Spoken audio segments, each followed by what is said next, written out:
petite séquence vidéo, au cours de laquelle nous allons parler un peu d'économie.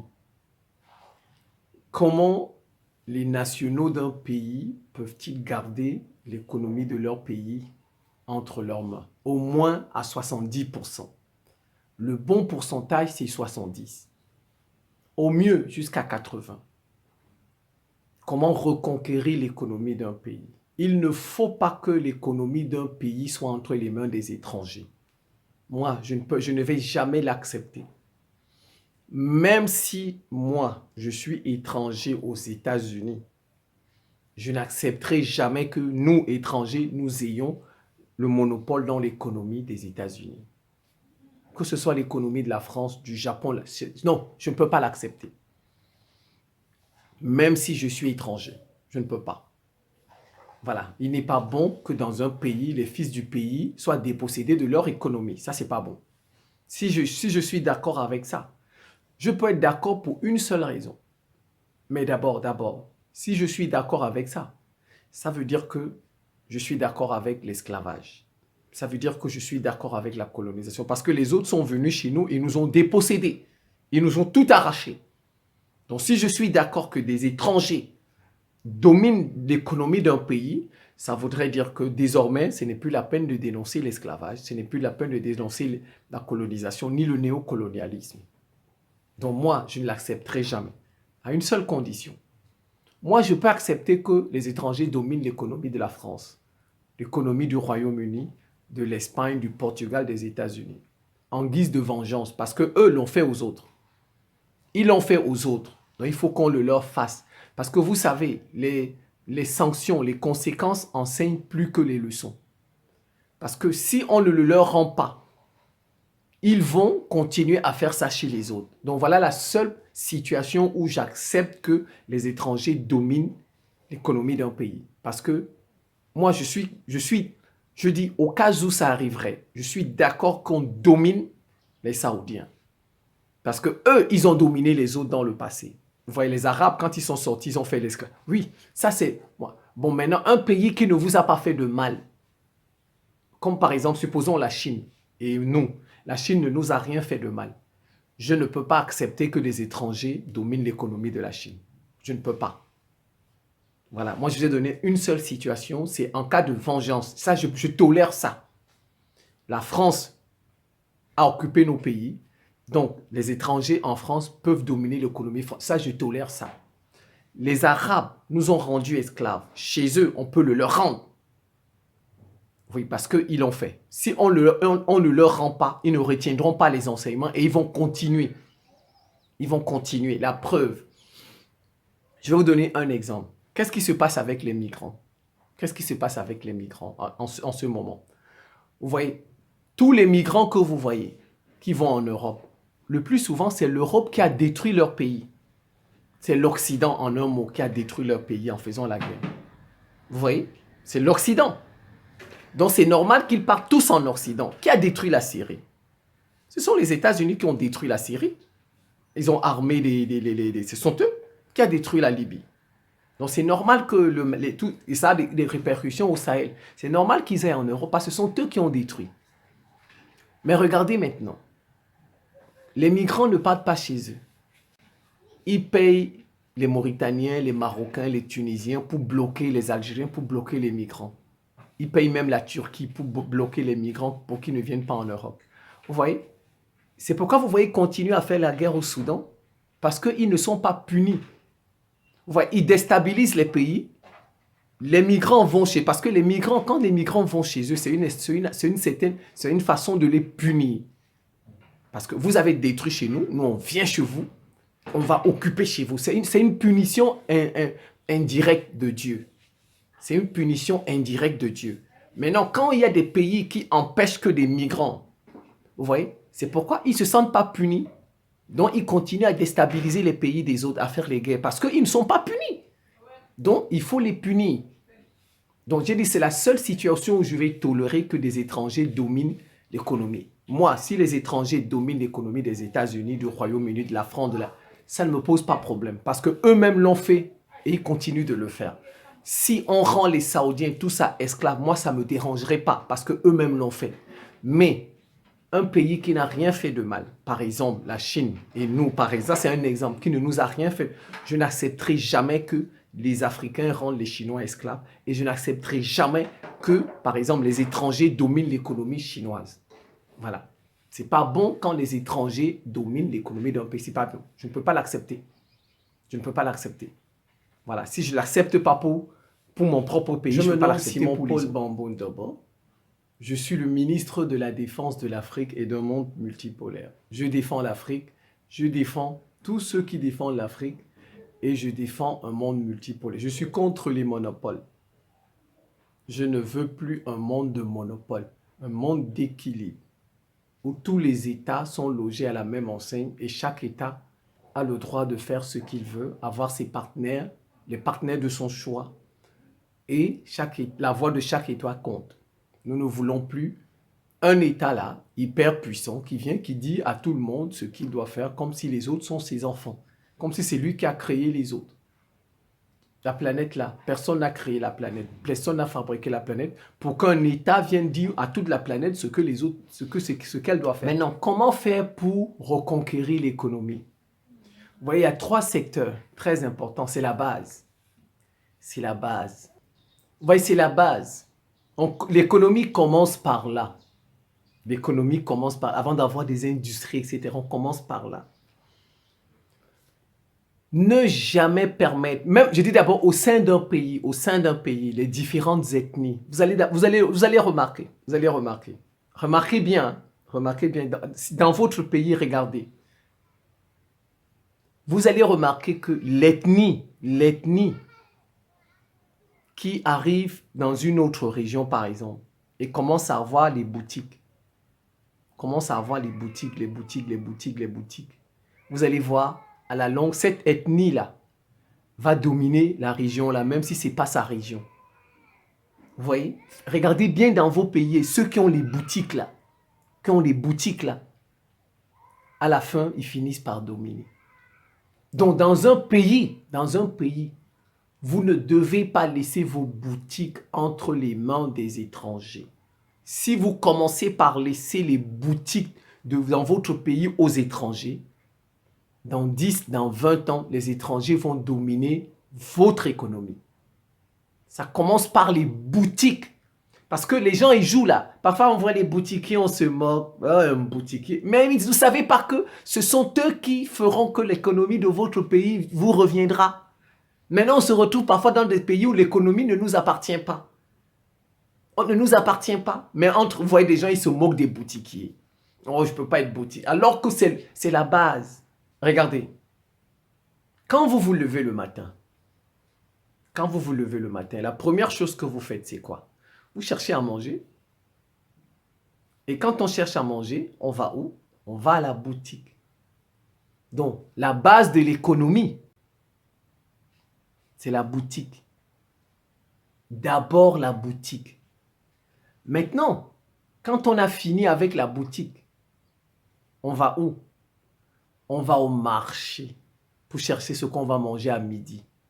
Vous voyez? Le marché. Alors, ce qui est au marché là, ça vient d'où? Les tomates, les plantains, les bananes, ça vient des champs, des plantations. Vous voyez, voilà le triangle, voilà le trio. Dans un pays, ne laissez jamais ces 3 secteurs entre les mains des étrangers. Jamais. Il faut que, dans un pays, s'il y a 10 boutiquiers, 6 soient des nationaux. Au moins 6. Au moins 6. Le minimum, c'est 6. Vous êtes sûr que votre économie là va vous revenir. Il faut que dans un pays, au marché, il y a le marché, les boutiques, les comptoirs, les femmes qui vendent le piment, là, les arachides, tout ça, le riz. Il faut que sur 10 commerçants là-bas, 6 soient du pays. Nous, on rit. On se moque. On dit, oh, vendeuse de piment, on se moque. Quand je vois parfois des gens comme ça, mais ils ne savent pas que la vendeuse de piment là, La vendeuse de piment, là, elle est tellement importante. Parce que c'est une vendeuse du piment du pays. C'est quelqu'un du pays qui fait ça. C'est quelqu'un du pays qui fait ça. Mais si c'était un étranger qui faisait ça, l'économie de votre pays sera entre les mains des étrangers. Vous voyez parfois les gens, vendeuses de piment, vendeuses de tomates au marché, ils se moquent même. Hein. Il dit, c'est des vendeuses. Je vois ça beaucoup. Hein. C'est des vendeuses de tomates. Maintenant qu'ils sont sur TikTok, les vendeuses de piment, TikTok a changé leur vie. Ils se moquent des vendeuses de piment parce qu'ils ne connaissent pas c'est quoi. Le jour où l'économie de leur pays sera entre les mains des étrangers, ils ne vont plus insulter les vendeuses de piment. Ils ne vont plus insulter les vendeuses de piment. Vous voyez des gens, ils insultent ils disent, une vendeuse de piment comme ça, une vendeuse de maïs. Vous savez, il y a des femmes qui font les maïs dans la rue là, avec les prunes. Elles braisent les maïs, on mange. Ils se moquent. Une vendeuse de poissons braisés. Mais c'est ça. Quand on fait ça, on détient l'économie du pays. C'est la base. Maintenant, ceux qui ont marché là, ça vient des plantations. Il ne faudrait pas que dans les champs, les plantations, ce sont les étrangers qui cultivent. Il faut que ce soit les fils du pays. S'il y en a 10, 6 doivent être du pays. S'il y a 10 agriculteurs, là, les planteurs, là, 6 doivent être du pays. C'est le minimum. Comme ça, vous êtes sûr que vous aurez au moins 70% de votre économie entre les mains des fils du pays. 70%. Regardez bien, tous les pays où les étrangers dominent l'économie, vous allez voir, les fils du pays ne sont pas dans ces 3 secteurs. Ils ne sont pas dans ces 3 secteurs. Si vous regardez, faites le tour. Si vous connaissez des pays où les étrangers dominent l'économie, le commerce. Parce que quand vous dominez le commerce, vous allez dominer l'économie. Parce que quand on commence à dominer le commerce, parce que là-bas, c'est tout ce que je vous ai dit, ça c'est du commerce. Mais si vous commencez, vous allez dominer l'économie du pays. Vous allez voir tous les pays où les étrangers dominent le commerce et par ricochet vont dominer l'économie. Vous allez voir, ils ont commencé, les boutiques n'appartiennent pas aux fils du pays. Au marché, il y a très peu de fils du pays. Et dans les champs, pour cultiver, il y a très peu de fils du pays et filles du pays. Donc c'est ça la base. C'est ça la base. Maintenant, vous allez voir, le boutiquier là, quand il a une boutique, il va chercher à ouvrir une deuxième boutique. Vous voyez, peu à peu, une deuxième boutique. Il va chercher à se marier. Quand il cherche à se marier, il va chercher à avoir un terrain. Il va prendre une femme et il va chercher à avoir un terrain pour construire sa maison. Peu à peu, vous voyez, c'est comme ça qu'il gagne le territoire. Il gagne peu à peu le territoire.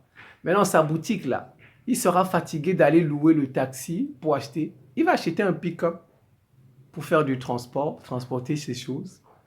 Et après, dès qu'il passe au pick-up, il va chercher à avoir un pick-up aussi pour faire du transport. Au départ, le pick-up là, c'était pour transporter ses bagages de boutique. Maintenant, il va chercher un pick-up. Il va chercher à étendre. Il dit, je vais avoir un taxi. Il va louer. C'est comme ça que peu à peu, il monte. Celui qui plante là, après il va dire, je vais chercher à transformer ce que je plante. Les tomates là, je vais essayer de mettre ça dans des boîtes. Boîtes pour avoir, et c'est comme ça que ça donne les industries. Vous voyez, c'est comme ça. Donc c'est la base. Ne jamais laisser ces 3 secteurs là entre les mains des étrangers dans un pays. C'est la base. Les boutiques, le marché et les champs. Même la femme qui vend le piment là, le piment que les gens se moquent là, elle est très importante si elle est une fille du pays. Parce que elle fait ça. Elle détient une part du commerce du pays. C'est pas normal qu'on arrive dans un pays, tout ce qui est commerce entre les mains des étrangers. Quand les commerces sont entre les mains des étrangers, ils vont détenir l'économie du pays. Et quand quelqu'un détient l'économie de votre pays, il détient le politique. Parce que le politique, à un moment donné, aura besoin d'argent. Vous voyez, c'est comme les travailleurs. Le boutiquier, n'est-ce pas? Tout le monde va prendre les crédits chez le boutiquier, les travailleurs. Lui, parce qu'il attend la fin du mois pour avoir de l'argent. Et il vient payer ses crédits. Donc, vous voyez, le boutiquier devient un créancier. C'est comme ça aussi même les politiques. À un moment donné, les politiques auront besoin d'argent. Ils vont aller voir ces commerçants-là. Ces industriels-là, et c'est comme ça que l'économique finit par déplacer, par gouverner le politique. Vous arrivez dans un pays, pour nommer un ministre, on demande aux hommes d'affaires qui sera ministre. Pour faire une campagne, on demande des députés, on fait, mais le député va faire le travail de l'homme d'affaires. Il ne fera pas le travail de sa population, mais il fera le travail de celui qui le finance. Et les boutiques, c'est très important parce que les boutiquiers peuvent être des agents de renseignement. Vous savez, le boutiquier, il connaît tout le monde dans le quartier. Le boutiquier, il connaît tout le monde dans le quartier parce que tout le monde vient acheter là-bas. Il a toutes les informations. Parfois, les gens viennent s'asseoir là-bas, font des commentaires, ils parlent, ils font de X et de Y, le boutiquier écoute. Parfois, lui-même, il peut poser une question. Donc, les boutiquiers peuvent être des agents de renseignement. C'est pourquoi il faut qu'ils soient les fils du pays. Vous voyez, ils sont très importants, les boutiquiers. C'est la base de l'économie, mais en même temps pour la sécurité du pays. Parce que même le terroriste, là, le bandit, la mange. Nous mangeons tous. Nous mangeons tous. On a tous besoin de manger. Donc, le terroriste là qui va placer une bombe, le bandit là qui va... il va venir voir le boutiquier pour acheter quelque chose pour manger. Le boutiquier connaît tout le monde. Il est presque au courant de tout. Donc, c'est une source d'information, même pour la sécurité du pays. Donc, il ne faut pas laisser vos boutiques entre les mains des étrangers. Il ne faut pas laisser vos boutiques. À la limite, s'il y a 10 boutiques, 6 doivent être les fils du pays. Donc, je pense que je vais m'en tenir là. Nos économies doivent être entre les mains des nationaux. Au moins à 70%. Au moins à 70%. Je n'ai rien contre les étrangers. Moi-même, j'ai été étranger. Donc, je ne tolérerai pas qu'on fasse du mal aux étrangers. Ça, je ne l'accepterai jamais. On a tous été un jour étrangers quelque part. Voilà. Donc, il faut respecter les étrangers. Il faut bien, quand vous avez des étrangers chez vous, il faut les respecter. Il faut bien les traiter. Voilà. Il ne faut pas les empêcher d'avoir leur gagne-pain. Voilà. Il ne faut pas les empêcher d'avoir de quoi manger. Il ne faut pas les empêcher d'avoir un lieu où ils vont dormir. Mais sauf que, comme j'ai dit, s'ils sont dans des secteurs, soyez-y aussi. C'est tout. Voilà. S'ils sont dans le secteur, ils vendent des piments, les étrangers. Vendez des piments aussi comme eux. Si les étrangers font des restaurants dans vos pays, les nationaux doivent faire les restaurants. Il ne faut pas laisser l'économie de votre pays entre les mains des étrangers. Voilà, je n'ai pas dit d'aller faire du mal aux étrangers. Je n'ai pas dit d'aller les déposséder de leurs biens. Je n'ai jamais dit ça. Selon moi, l'économie d'un pays doit être entre les mains des fils du pays au moins à 70%. Au moins à 70%. Les étrangers peuvent occuper 30%. Ça, il n'y a pas de problème. 20%, il n'y a pas de problème. Voilà. Ça, je ne suis pas contre. Et il ne faut pas faire de mal aux étrangers. Mais j'ai dit l'économie du pays doit revenir au fils du pays.